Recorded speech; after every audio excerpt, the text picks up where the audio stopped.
Hi guys, कैसे हैं आप लोग।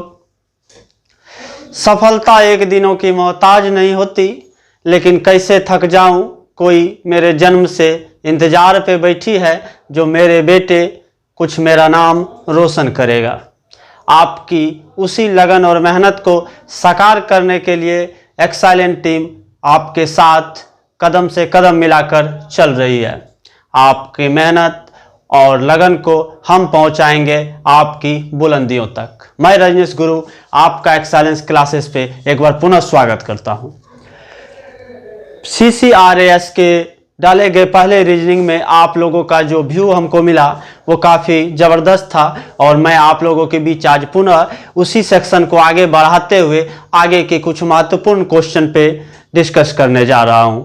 आज हम लोग सबसे पहला क्वेश्चन सिटिंग अरेंजमेंट का क्वेश्चन जो CCRAS में पूछा जा रहा है उस पर एक पहला क्वेश्चन को देखते हैं। चलिए मित्रों, आज की क्लास शुरू करते हैं। आपका क्वेश्चन दिया हुआ है, कागज, औषधि और खिलौना तीन प्रकार के उद्योग है जिसमें 6 मजदूर ABCDE और F इन उद्योग में कार्य कर रहे हैं। केवल 2 व्यक्ति एक ही उद्योग में कार्यरत है। कोई भी एक से अधिक उद्योग में कार्य नहीं करता है। A कागज उद्योग में कार्य नहीं करता है। B और E खिलौना उद्योग में कार्य नहीं करता है। A और B एक उद्योग में नहीं कार्य करता है। D औषधि में कार्य नहीं करता है। A और D खिलौना उद्योग में कार्य नहीं करता है। E एवं F एक ही उद्योग में कार्य नहीं करता है। दोस्तों, सिटिंग अरेंजमेंट के इस क्वेश्चन को बनाने के लिए आप सबसे पहले उनके जो भी टर्म एंड कंडीशन दिए हुए होते हैं उन्हें बारीकी से लिख ले। तो पहला हम देख रहे हैं जो कागज, औषधि और खिलौना, इसमें 3 उद्योग है मित्रों, कागज, औषधि और खिलौना। तो मैं पहला यहाँ पे कागज, यहाँ पे औषधि और यहाँ पे खिलौना तीनों लिख लेते हैं। पहले हम लोग इसका देख लेते हैं जो कौन इसमें क्या कार्यरत है, फिर इसके क्वेश्चन पे हम लोग जाएंगे। कागज, औषधि और खिलौना 3 प्रकार के उद्योग है। कागज, औषधि और खिलौना 3 प्रकार के उद्योग है। 6 मजदूर ABCDE इन उद्योग में कार्यरत है। मजदूर मित्रों ABCDE और F इसमें कार्यरत है।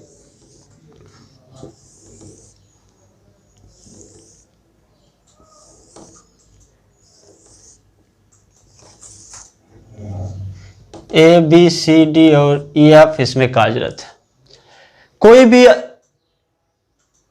केवल 2 व्यक्ति एक उद्योग, मतलब एक उद्योग अगर कागज, औषधि या खिलौना है तो इसमें मात्र 2 ही व्यक्ति कार्यरत है।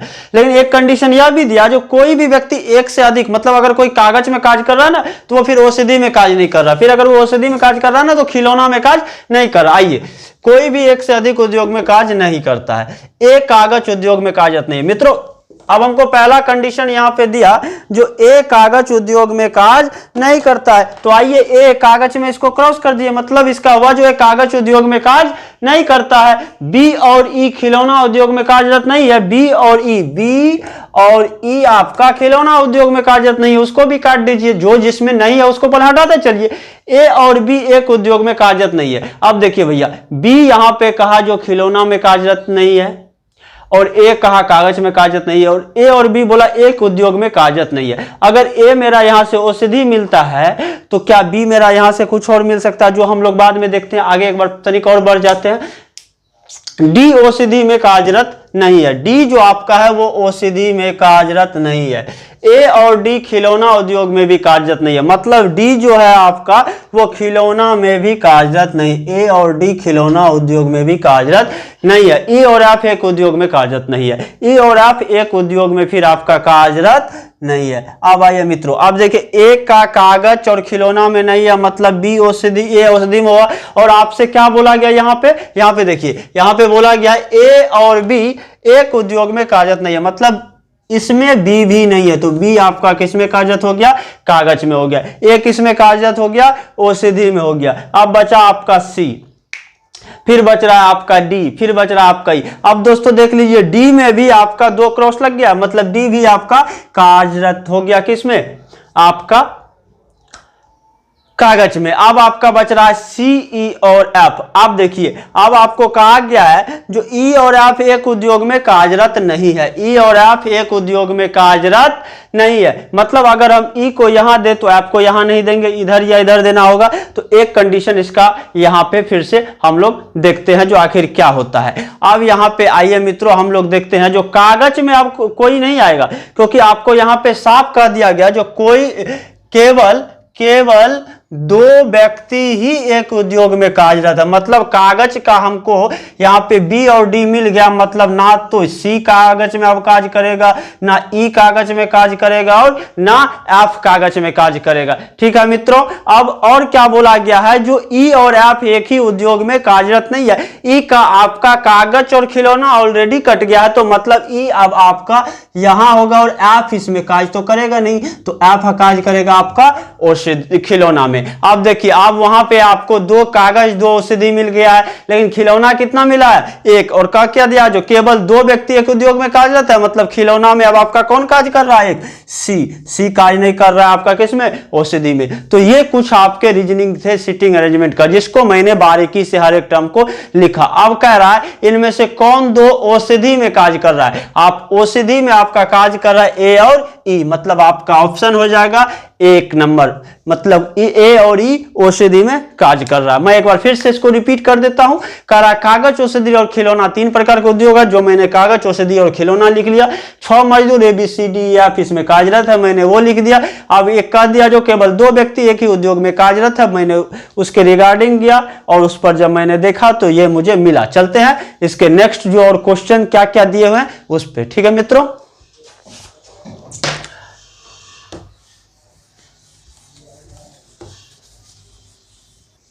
दोस्तों इसी का जो अगला क्वेश्चन है उसमें है जो दो मजदूर कागज उद्योग में कार्यरत कर रहे हैं। कौन सा दो मजदूर कागज उद्योग में कार्यरत है। अब देखिए, कागज उद्योग में आपका पहला कार्यरत है यहां से बी और दूसरा कार्यरत है आपका डी, तो आपका आंसर नंबर सी। अगर सीटिंग अरेंजमेंट आप एक बार बना लेते हैं तो आपको एक साथ 4 से 5 क्वेश्चन बन जाता है। अगर सीटिंग अरेंजमेंट में आप किसी भी एक क्वेश्चन को मिस कर जाते हैं तो आपका पूरा का पूरा सीटिंग अरेंजमेंट गलत हो जाता है। सीटिंग अरेंजमेंट को सही करने के लिए आप उसे अगर बना रहे हैं तो एक बार बनाने के बाद पुनः एक बार उसका रिवाइज कर लीजिए, ताकि आपको यह लगे जो हम कहीं पे फॉल्ट नहीं है, क्योंकि सीटिंग अरेंजमेंट में गलत का मतलब आपका पूरा का पूरा गलत हो जाता है। और अगर आप एक सही पकड़ लिए तो आपको सब सही मिल जाएगा। अगला, कागज, औषधि और खिलौना क्रमशः कौन प्रदर्शित करता है। कागज आपका प्रदर्शित कर रहा है यहां से आपका बी, औषधि आपका प्रदर्शित कर रहा है ए और खिलौना आपका प्रदर्शित कर रहा है सी, तो आपका ऑप्शन हो जाएगा यहां से सी।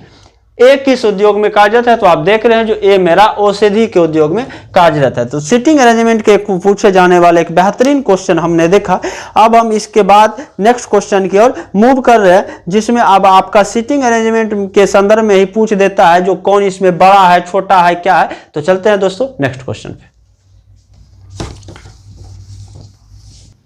दोस्तों एक और क्वेश्चन सीटिंग अरेंजमेंट का ही है, जिसमें वृत्त के अकॉर्डिंग आपसे अगर पूछ दिया जाता है जो गोल मेज एक गोल वृत्त में बैठा हुआ है, तब आपका जो होता है वो देखिए। जैसे कह रहा 6 व्यक्ति आपका दिया हुआ है, तो एक वृत्त हम बना लेते हैं और उसको 6 भागों में हम बांट देते हैं। जैसे ही मैंने 6 भागों में बांट दिया, अब उसके बाद हम उसके क्वेश्चन को रीड करना चालू कर देंगे। 6 व्यक्ति A B C D F एक वृत्त में खड़े हैं, ठीक है। बी डी और सी के मध्य में, बी जो आपका है वो डी और सी के मध्य में है। चाहे तो आपका उसका डी लेफ्ट साइड में है, या तो सी राइट में है, या तो सी राइट में है, या तो डी लेफ्ट में। अभी तो हमको पता नहीं, हमने इस कंडीशन में लिख दिया। अगला आपका कह रहा है ए ई और सी के मध्य में, ए आपका ई या सी के मध्य में, चाहे तो ई लेफ्ट में है, या तो सी लेफ्ट में है, या तो ई राइट में है, या तो सी राइट में है। और कहा जो एफ डी के दाहिने ओर है, एफ आपको डी के दाहिने ओर है, इस तरह है। अब हम यहां पे अगर दर्शाते हैं तो अब यहां पे हम अगर लिखे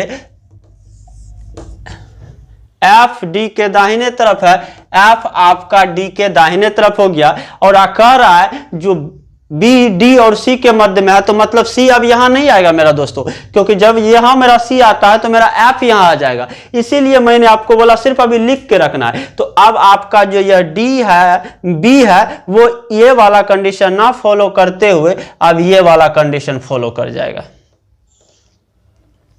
ये आपका बी हो गया और ये आपका सी हो गया। आ गया आपको बी, डी और सी के मध्य में, आप चला गया डी के दाहिने तरफ। अब आपसे कह रहा है वहां जो ए, सी और ई के मध्य में है, ए अब आपको सी और ई के मध्य में हो गया मित्रों, ए सी और ई के मध्य में। तो अब यहां से आपका जो कंडीशन फॉलो किया वो किया आपका ये वाला कंडीशन। अब इसको इरेज कीजिए, अब इसकी जरूरत हमको है नहीं, मैंने सभी का सभी को सीटिंग दे दिया। एक बार फिर से रिपीट, बी डी और सी के मध्य में है, बी आपको डी और सी के मध्य में है, ए आपका ई और सी के मध्य में, ए आपका ई और सी के मध्य में आ गया, एफ डी के दाहिने तरफ है। आपसे पूछा है जो ए और एफ के बीच में कौन है, तो ए और एफ के बीच में आपका ई है, ऑप्शन नंबर ए। ठीक है मित्रों, ये है सीटिंग अरेंजमेंट का एक न्यूमेरिकल, जो बेहतरीन न्यूमेरिकलों में से एक माने जाते हैं। ठीक है मित्रों, चलते हैं नेक्स्ट क्वेश्चन। दोस्तों, नंबर सिस्टम का जो न्यूमेरिकल रीजनिंग होते हैं उसमें आपको जितना से जल्द हो सके उसका रिलेशन पता करना होता है। जैसे पहला क्वेश्चन आपका दिया है 3, 8, 18 डैश 53 और 78। तो अब यहां पे हम देखते हैं जो 3 से 18 के बीच में डिफरेंस 5, 8 से 18 10 x, मतलब पता नहीं है इसलिए यहां से यहां और फिर यहां आपका 25।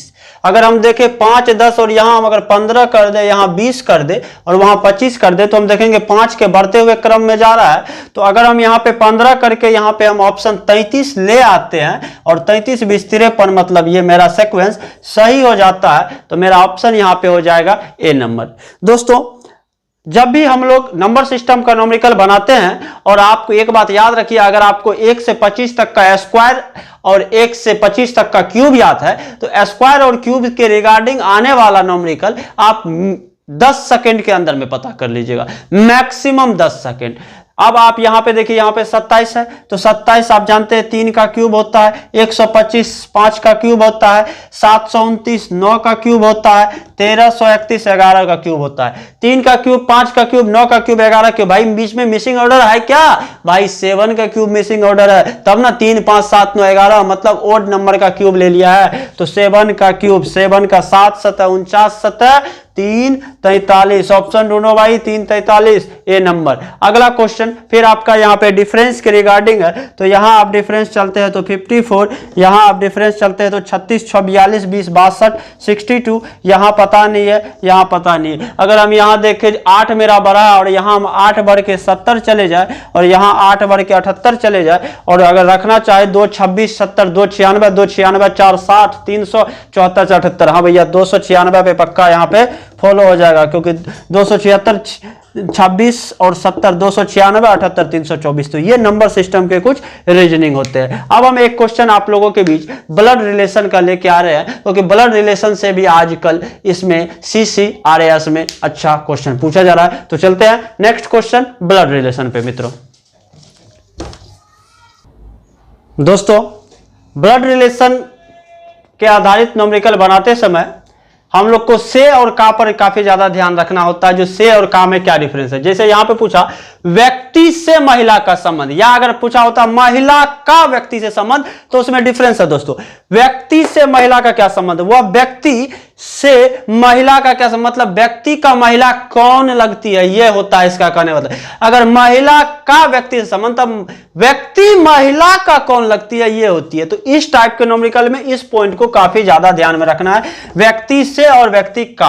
अब आपका क्वेश्चन है, महिला की ओर इशारा करते हुए व्यक्ति ने कहा भैया यहां पर एक महिला खड़ा है और यहां पर एक व्यक्ति खड़ा है, यह व्यक्ति महिला की ओर इशारा किया है और बोल रहा है जो इसके एकमात्र भाई, इस महिला का एकमात्र भाई, ये भाई इसका एक्स है, का पुत्र, इसका एक पुत्र, ये पुत्र है, पुत्र मेरी पत्नी का भाई है, मतलब इसका ये इसकी जो पत्नी है, इसका जो पत्नी है ना, उसका ये भाई है।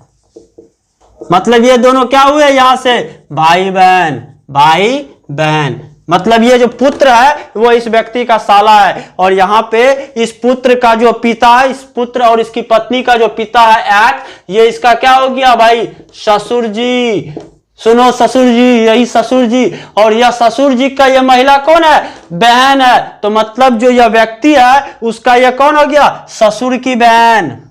ऑप्शन नंबर आपका बी। मतलब ब्लड रिलेशन पे बनाते समय आप हर एक टर्म को लिखते जाइए, तुरंत आपको रिजल्ट मिलेगा। तो यहां पे आपको हो गया ससुर की बहन। गोविंदा का एक फिल्म आया था, सुनो ससुर जी अब जिद छोड़ो, वही ससुर है भैया यहाँ पे। ठीक है दोस्तों, ये कुछ बेहतरीन रीजनिंग के सेक्शन आज हम आप लोगों के बीच लाए हैं, और आपको इसका जो नेक्स्ट वीडियो है वो आज शाम तक पुनः फिर मिल जाएगा। तब तक आप लोग इस वीडियो को वॉच कीजिए, ज्यादा से ज्यादा वीडियो को शेयर कीजिए, वीडियो अच्छा लगता है लाइक कीजिए, जो अभी तक हमारे चैनल को सब्सक्राइब ना किए हैं सब्सक्राइब कीजिए। मिलते हैं नेक्स्ट वीडियो में, धन्यवाद, जय हिंद।